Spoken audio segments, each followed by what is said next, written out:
Hi guys, I'm Shaila. Leah, Alyssa, and I's discourse community is education, specifically in child development. To start off the project, I want to introduce a quote by a child development psychologist, Jean Piaget. The following quote says, "What we see changes what we know. What we know changes what we see." The main purpose of child development is to understand how a child develops in an emotional, physical, and cognitive way. It's crucial to understand because it affects the way a child progresses as well as how a child is being raised.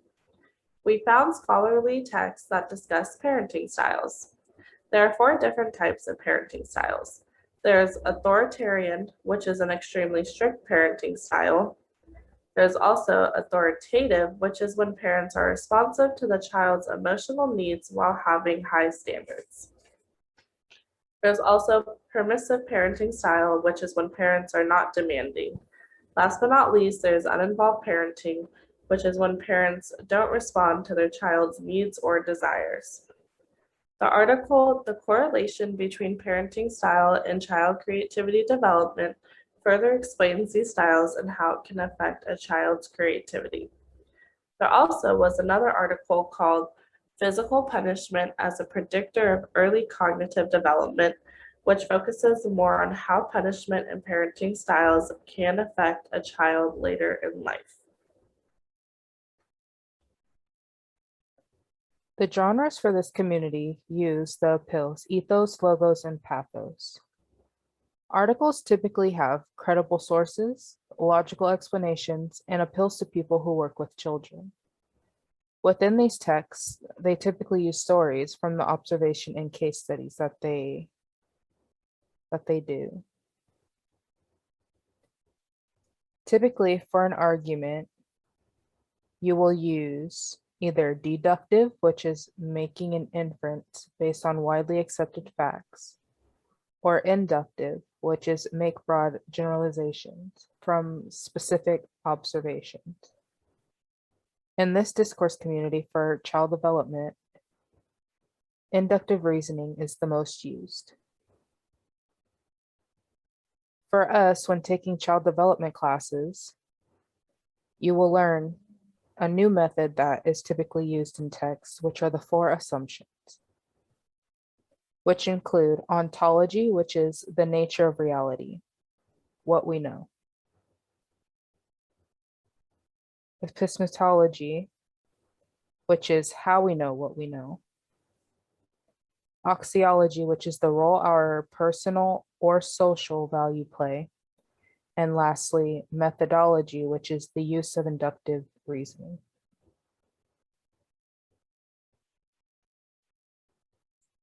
Typically, scholarly texts will start with an introduction or abstract, which is typically an APA style for reports that are done, which include a table of contents if needed, and a title page.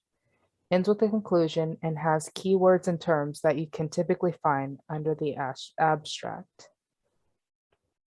And you will typically find pictures, charts, or tables formatted within the text as examples that the author will be using. Here are pictures that we used from our scholarly text. On the left, we have one of that has the abstract underneath at the beginning of the scholarly article. In the middle, we have the key words that are found under the abstract. And on the top right, we have tables that are formatted within the text to help with the evidence that they are trying to prove.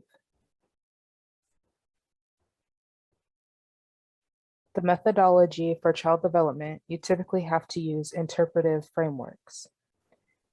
A framework is a method that involves detailed understanding of a particular subject through observation. In this discourse community, there are three frameworks. The first is constructivism, which is the purpose to understand and describe meaningful social actions. Second is the critical theory, which is the purpose to address societal issues. And third is the participatory, which is the purpose to empower people to change society. You also will have to choose your research method to collect your data. In child development, there are two main methods. The first is quantitative, which is defined as the value of data in the form of counts or numbers, where each data set has a unique numerical value associated with it. This data is typically collected for experimental or quasi-experimental, and it is in large sample sizes. They are objective and have close-ended questions and validate hypotheses and are used to specify relationships between factors. The second one is qualitative, which is defined as conceptual and descriptive findings collected through observation, which are typically observations, interviews, and questionnaires. And these are typically in smaller sample settings, and it is based on opinion and experiences, open-ended questions, and they typically generate hypotheses or develop ideas throughout their research. And it is in natural settings and typically used in focus groups. There are many debates within this discourse communities, but these two theories are the most debated when entering this discourse community and is still ongoing. The first theory is Erickson's, which focuses on the psychosocial aspect. He believes that personality develops in 8 stages, which you can view at the top right. This stage will either have a positive or negative outcome on a child.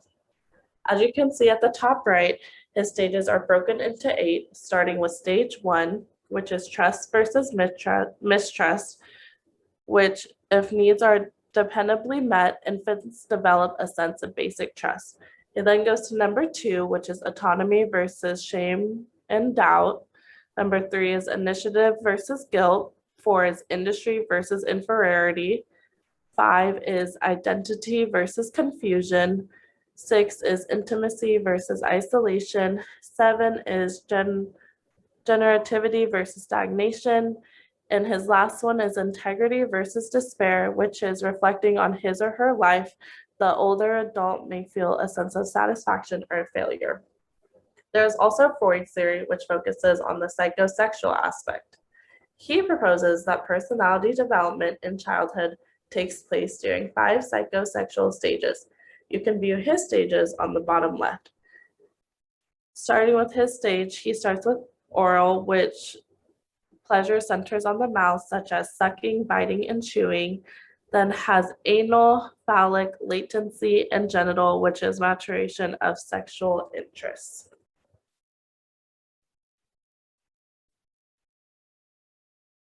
In conclusion, the main purpose for this community is to understand how a child develops.